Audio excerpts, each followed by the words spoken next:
जून माह की 15 तारीख को गलवान घाटी में भारत और चीन की सेनाओं के बीच हुई हिंसक झड़प, या हम कहें कि चीनी विश्वासघात को 4 वर्ष बीत चुके हैं। यह तारीख इसलिए भी महत्वपूर्ण हो जाती है क्योंकि इस दिन न केवल चीन की कम्युनिस्ट सेना अर्थात पीपल्स लिबरेशन आर्मी को अपमानित होना पड़ा था और उसके 40 से अधिक सैनिक मारे गए थे, बल्कि इस गलवान घाटी में हुए हिंसक झड़प के बाद भारत में कई निष्क्रिय सीमावर्ती बुनियादी ढांचों से जुड़ी परियोजनाओं को भी गति मिली थी। अर्थात इंफ्रास्ट्रक्चर जो बॉर्डर एरियाज में जो बन रहे थे, जो उसको लेकर जो प्रोजेक्ट्स थे, उसमें काफी गति आ गई थी और इसके बाद चीन तिलमिला उठा था। वहीं दूसरी ओर वेस्ट अर्थात जो पश्चिमी स्टेट है, वहां का जो डीप स्टेट है, इसलिए बौखलाहट में था क्योंकि भारत के पश्चिम के कुछ महत्वपूर्ण शक्तियों एवं मध्य पूर्व और दक्षिण पूर्वी एशिया के देशों के साथ संबंध बेहतर और मजबूत हो रहे थे। चाहे वो भारत और अरब कंट्रीज का रिलेशन हो, भारत और इजराइल का रिलेशन हो, या अन्य देशों के साथ भारत की बढ़ते संबंध हो। एक तरह से चीनी कम्युनिस्ट सरकार और दूसरी ओर पश्चिम का डीप स्टेट, दोनों ने भारत का उभार अपने लिए खतरे के रूप में देखा और उन्हें लगा कि यदि भारत की शक्ति बढ़ती है तथा भारत की दुनिया की जीडीपी में अग्रणी भूमिका निभाने वाला राष्ट्र बन जाता है तो यह उनके लिए एक बड़ी चुनौती हो सकता है। इस बढ़ते, उभरते और शक्तिशाली बनते भारत को रोकने के लिए इन भारत विरोधी शक्तियों के पास एकमात्र उपाय था भारतीय आम चुनाव में बाधा डालने का और उसे प्रभावित करने का। आज की इस वीडियो में हम इसी विषय पर बात करने वाले हैं। मैं हूं शुभम उपाध्याय और आप देख रहे हैं द नैरेटिव।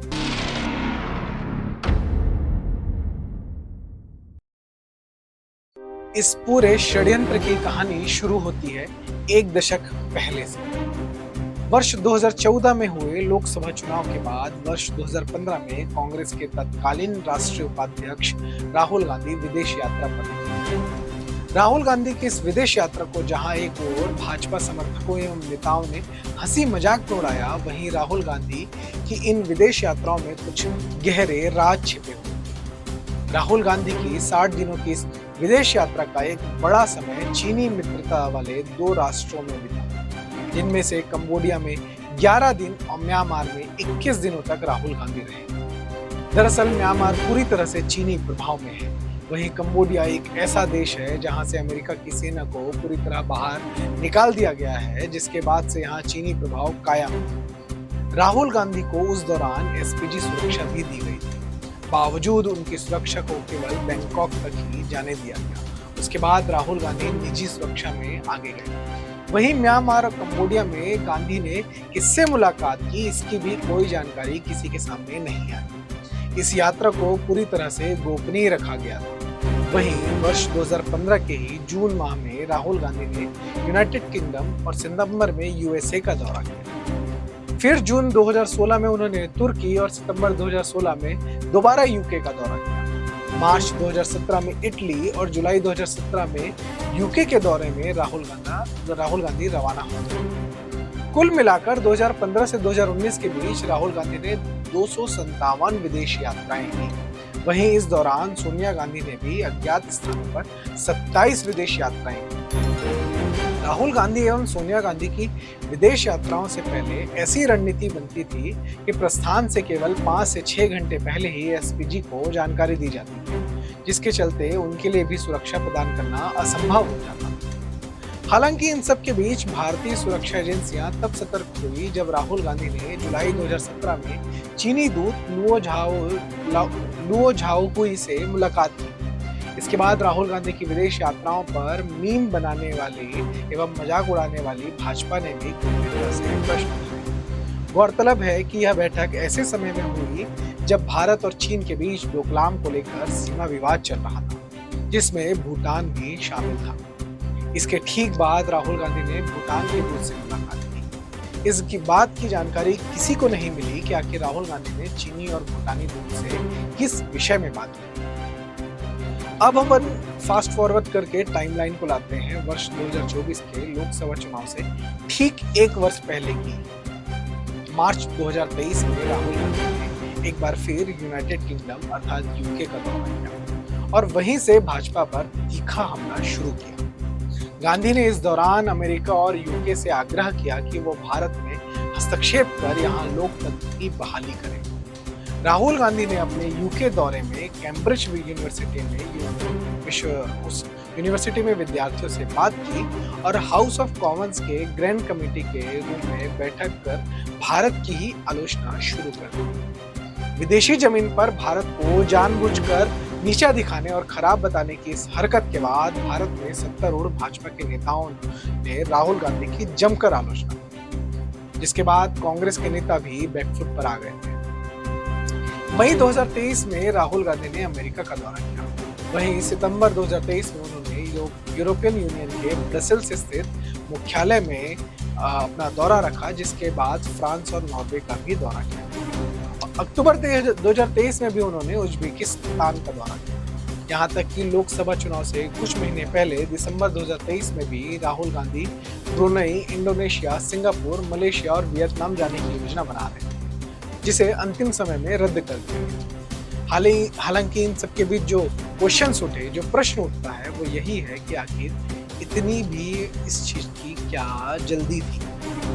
राहुल गांधी के जिन विदेशी दौरों की हमने चर्चा की, उनमें से सभी सार्वजनिक सभाएं यानी पब्लिक मीटिंग्स नहीं थी, बल्कि इनमें से अधिकांश, जो ज्यादातर बैठकें हुई, वो बंद कमरों में हुई।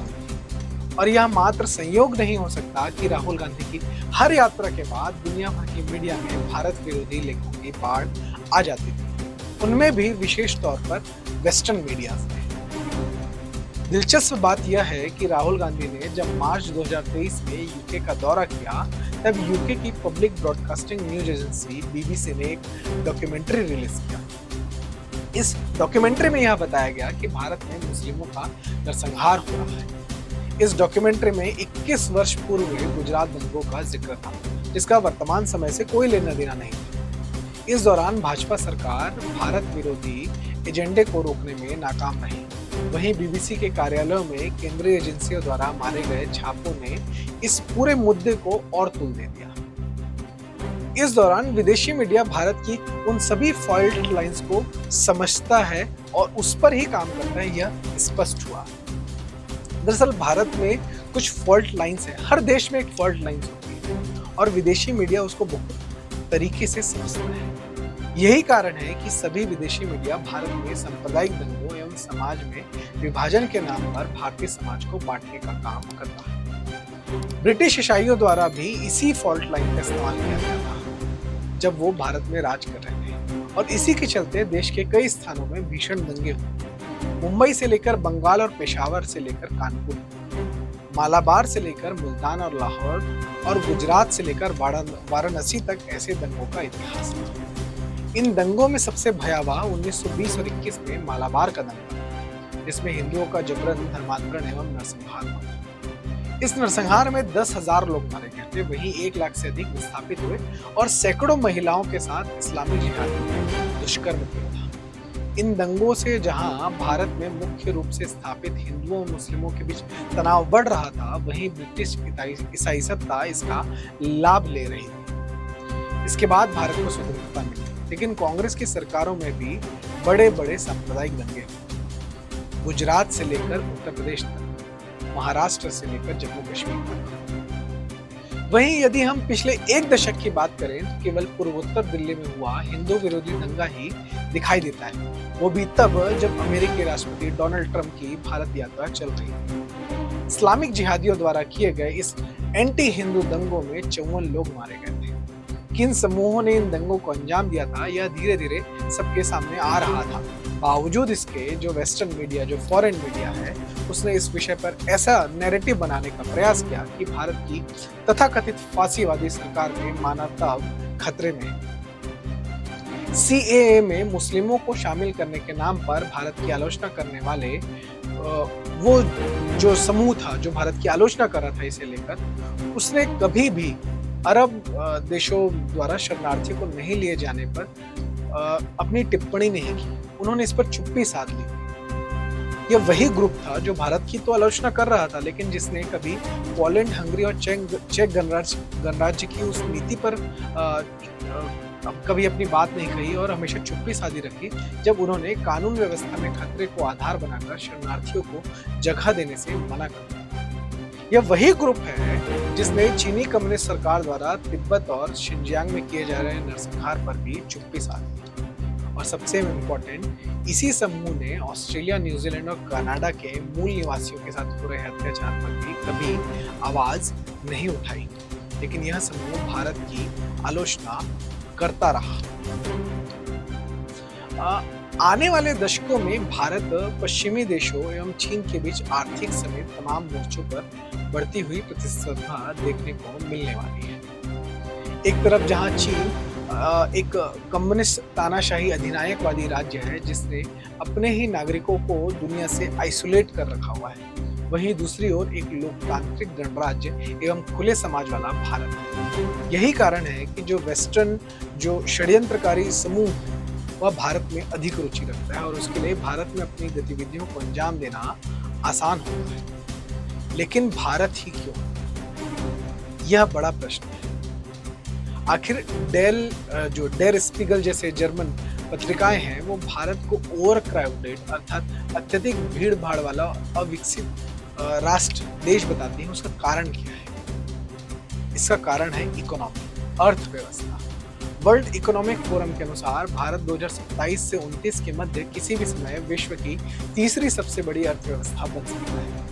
वहीं ब्लूमबर्ग की एक रिपोर्ट के अनुसार वर्ष 2028 तक भारत विश्व में जीडीपी योगदानकर्ताओं में सबसे ऊपर पहुंच सकता है। वर्तमान में चीन सबसे ऊपर है, लेकिन भारत 2028 तक उसको पछाड़ सकता है। वहीं 140 करोड़ से अधिक की जनसंख्या के साथ भारत विश्व में सर्वाधिक आबादी वाला देश है और पश्चिमी वस्तुओं के लिए एक बड़ा बाजार है।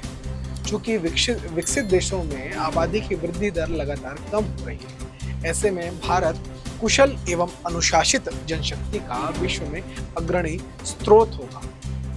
यही कारण है कि जो पश्चिमी एजेंडा जो है उसमें फिट यदि भारत को बैठाना है तो उसमें भारत को एक ऐसा नेता देना होगा जो कि सामान्य तौर पर कड़क नहीं होगा, लचीला होगा और जिसके पास ज्यादा अनुभव नहीं होगा शासन का। और वेस्टर्न जो पूरा एजेंडाधारी है वो यही चाहते हैं कि भारत में ऐसा ही नेता सत्ता पर आ जाए। इस पहलू को भारत के दिवंगत राष्ट्रपति प्रणब मुखर्जी की बेटी शर्मिष्ठा मुखर्जी ने अपनी पुस्तक प्रणव माय फादर में बहुत अच्छे से समझाया। पुस्तक में उन्होंने लिखा है कि उनके पिता अर्थात प्रणब मुखर्जी राहुल गांधी से निराश थे। उन्होंने पाया कि राहुल गांधी प्रधानमंत्री कार्यालय चलाने में असमर्थ है। वो चाहते थे कि राहुल कैबिनेट में शामिल हो और शासन का अनुभव प्राप्त हो, लेकिन उनकी सलाह को नजरअंदाज कर दिया गया। यह एक बड़ा कारण है कि राहुल गांधी या उनके जैसी क्षमताओं वाला कोई व्यक्ति पश्चिमी एजेंडे को आगे बढ़ाने के लिए सबसे उपयुक्त हो जाता है। इसीलिए विदेशी सरकारें और संगठन दुनिया के समक्ष भारत की विकृत छवि पेश करने और भारत के भीतर दुष्प्रचार की बाढ़ लाने के लिए मैदान में कूद पड़ते हैं। हाल ही में यूरोप स्थित डिसइंफो लैब में भारतीय आम चुनाव 2024 में विदेशी प्रभावों को लेकर 85 पेजेस का एक एनालिसिस प्रकाशित किया है। इसमें विस्तार से विदेशी शक्तियों के षड्यंत्रों का उल्लेख है।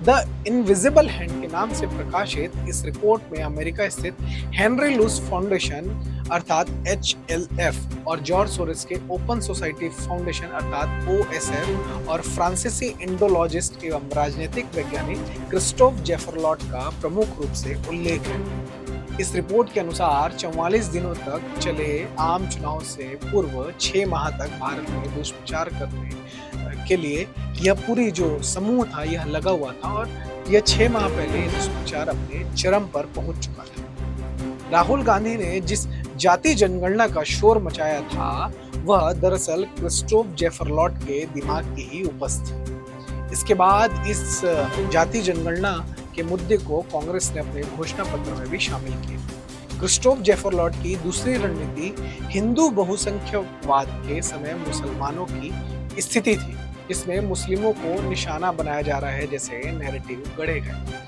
क्रिस्टोफ जेफरलॉट को HLF द्वारा वित्त पोषित किया जा रहा है। इन चुनावों के दौरान एचएलएफ ने भारत को बदनाम करने के लिए कई भारत विरोधी एजेंडे को भी वित्त पोषित किया, यानी फाइनेंशियल सपोर्ट किया। कई भारत विरोधी लेखकों में कैलिफोर्निया स्थित कार्यकर्ता अंगना पी चटर्जी और आंटे ट्रुस्के जैसे लोग भी शामिल थे, जो समय समय पर अपनी भारत विरोधी मानसिकता को उजागर कर चुके हैं। अब चूंकि 2024 के आम चुनाव खत्म हो चुके हैं, नतीजे भी आ चुके हैं और नई सरकार का गठन भी हो चुका है, लेकिन 2024 के आम चुनाव में भाजपा के खराब प्रदर्शन के बाद चीनी मीडिया कर्मी हु जिजिन ने कहा था कि भारतीय प्रधानमंत्री ने तीसरी बार जीत का दावा किया, लेकिन यह एक हार की तरह लग रहा है। एक बार मोदी कमजोर हो गए तो वॉशिंगटन उनकी लॉन्ग टर्म वैल्यू का आकलन करेगा।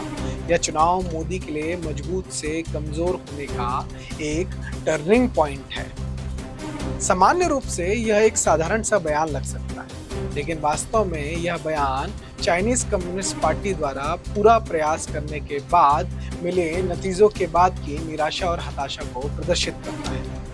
आखिरकार मोदी और भारत विरोधी नैरेटिव गढ़ने के लिए इस समूह ने, इस पूरी लॉबी ने अरबों रुपए खर्च किए थे, तो यह उनकी निराशा और हताशा को दिखा रहा है। लेकिन इन सब के बीच बड़ा प्रश्न यही है कि क्या भारत अगली बार भाग्यशाली होगा? इंटरनेट, सोशल मीडिया और डीप फेक के युग में आगे बढ़ना भारत के लिए कठिन है। यदि वर्तमान में भारत का इन दृश्यमान आंतरिक एवं अदृश्य बाहरी शक्तियों से स्वयं को सुरक्षित नहीं रखता है, तो वह उपनिवेशवाद की एक नई परछाई से जुड़ जाएगा और उपनिवेशवाद की एक जो नई परछाई है वो भारत को फिर से घेर लेगी। भारतीय लोकसभा चुनाव में डीप स्टेट ने कैसे षड्यंत्र रचा और कैसे विदेशी शक्तियों का इसमें हाथ था, इस पूरे विषय को लेकर ये हमारी एक्सक्लूसिव स्टोरी थी। ऐसे ही स्टोरीज को देखने के लिए आप देखते रहें द नैरेटिव।